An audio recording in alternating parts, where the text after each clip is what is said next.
नमस्कार दोस्तों, मैं राजू हंस सिंह स्वागत करता हूं मेरे YouTube चैनल पे। दोस्तों, अगर अभी तक आपने मेरा YouTube चैनल अभी सब्सक्राइब नहीं किया है तो बेल आइकन दबा के ज़रूर सब्सक्राइब कर ले ताकि लेटेस्ट अपडेट आपको मेरे वीडियोस का हमेशा मिलता रहे। एक तरफ जहां चाइना और भारत के गालवान घाटी में हुए मुठभेड़ के बाद से बिगड़ते संबंध,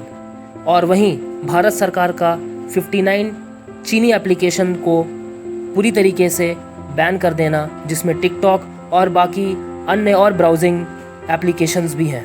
जिससे चाइना को ट्रेड वॉर में बहुत ही ज़्यादा नुकसान हुआ है। और आने वाले समय में मुझे लगता है कि ये बातचीत से मशवरा होने वाला नहीं है और ये लड़ाई अब आगे बहुत बढ़ चुकी है। ऐसे सिचुएशन पे क्या भारत चाइना से होम ग्रोन इंटरनेट जाइंट बनकर उभर सकता है? क्या भारत इस मौके का फ़ायदा उठा के आने वाले समय में largest wireless internet service provider बन सकता है और पूरे दुनिया में एक मुकाम हासिल कर सकता है? आज इसी बात पे अपने वीडियो पे हम चर्चा करेंगे, तो आइए आगे बढ़ते हैं। दोस्तों, जहां भारत इंटरनेट यूज़र के मामले में चाइना के बाद सबसे बड़ा मार्केट है और वहीं पर मंथ 10 मिलियन से भी ज़्यादा एक्टिव इंटरनेट यूज़र भारत में जुड़ रहे हैं, जहां अब इंटरनेट और टेलीकॉम के क्षेत्र में रिलायंस जियो भारत का सबसे बड़ा टेलीकॉम इंडस्ट्री बन चुका है और अब तक रिलायंस जियो ने 5.6 मिलियन मोबाइल यूज़र के साथ 32.04% मार्केट शेयर में अपनी पकड़ बना के रखी है। ऐसे में भारत के कोने कोने तक 4G सब्सक्राइबर को पहुंचाना और भारत को आगे लेके जाने में रिलायंस जियो का बहुत बड़ा हाथ है। ऐसे में ग्लोबल तरीके से मार्केट को देखते हुए बाहर की कंपनियों को रिलायंस जियो पे इन्वेस्ट करने में बड़ा ही आकर्षित किया है, जिनमें फेसबुक और इंटेल भी पहले और दूसरे नंबर पे आते हैं। जहां फेसबुक ने 10% स्टेक रिलायंस जियो की बाय करते हुए $5.7 बिलियन इन्वेस्ट किया है, वहीं Intel largest chip maker US की कंपनी ने भी जियो में $255 मिलियन इन्वेस्ट किया है। ऐसे में इंटरनेट सस्ते होने के कारण आम लोगों के बीच में इंटरनेट बहुत अच्छे से पहुंच रही है और एजुकेशन के सेक्टर पे बहुत ही ज़्यादा वृद्धि देखने को मिल रही है। जहां तक आप बात करें तो लोकल ऐप्स को भी अब हमें बढ़ावा देने का ज़रूरत है। हाँ, भारत की कंपनी टिकटॉक के बैन होने के बाद अच्छे फ़ायदे उठा के मार्केट में आईटी कंपनी की मदद से एक बहुत अच्छे ऐप बना के लोकल बेस में अपने मार्केट को कवर कर सकती है और भारत में टिकटॉक के बिहाफ में अच्छे अच्छे ऐप्स को लाके लोगों के बीच में रख सकती है और लोग इन टेक्नोलॉजी से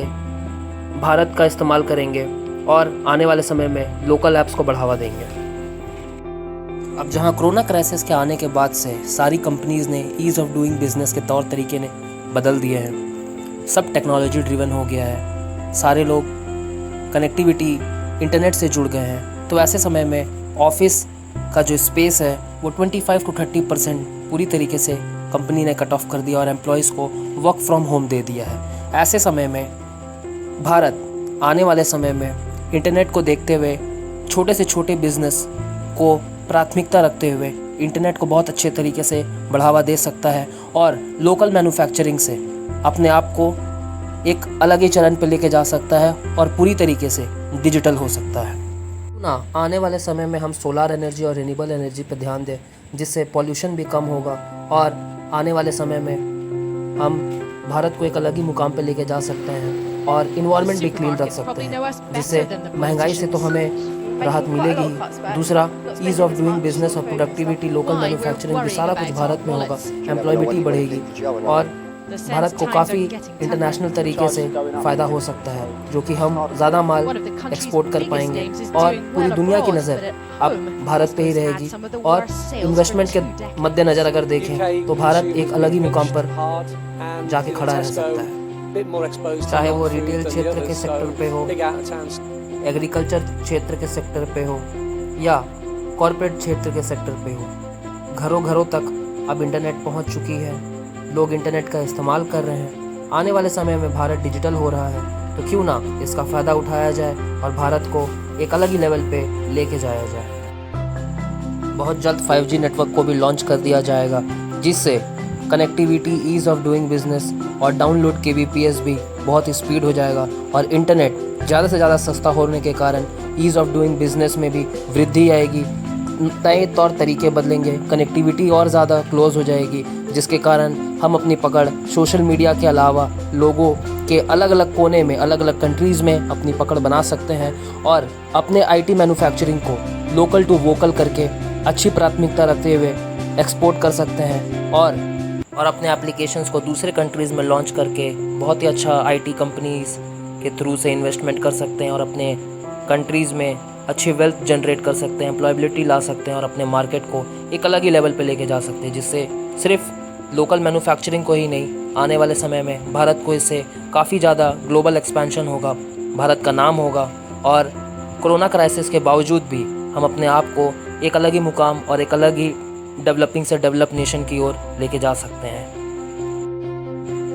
अगर आपको मेरा वीडियो अच्छा लगा तो दोस्तों शेयर, सब्सक्राइब, लाइक करना बिल्कुल भी ना भूलें। अपना प्यार हमेशा देते रहें और ज़रूर ज़्यादा से ज़्यादा शेयर करें। चलिए दोस्तों, तब तक के लिए सतर्क रहें, सुरक्षित रहें। धन्यवाद।